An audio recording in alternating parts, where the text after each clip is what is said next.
జాతిలో ఉన్నటువంటి వాళ్ళు పరిపాలన చేస్తే ఎలా ఉంటుంది అనేది చరిత్ర చెప్తా ఉంది.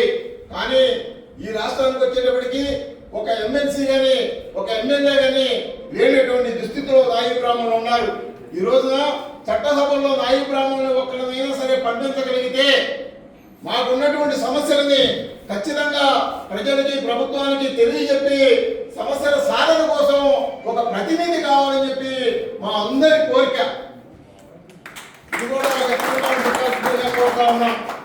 అంతేకాదు మరి ప్రత్యేకంగా భారతీయ జనతా పార్టీకి ప్రత్యేకంగా ధన్యవాదాలు చెప్పాల్సిన అంశం ఏంటంటే మోడీ గారు జాతీయ శ్రీ ధన్వంతరి ఆయుష్ అనేటటువంటి ఒక కేంద్రాన్ని ఆయుష్మాన్ భవ అని చెప్పి కొన్ని కేంద్రాన్ని ప్రతి జిల్లాలో కూడా ఏర్పాటు చేశారు.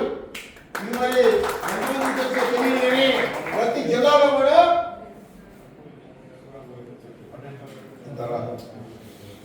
అది ఇచ్చారు. అలాగే కాదు మరి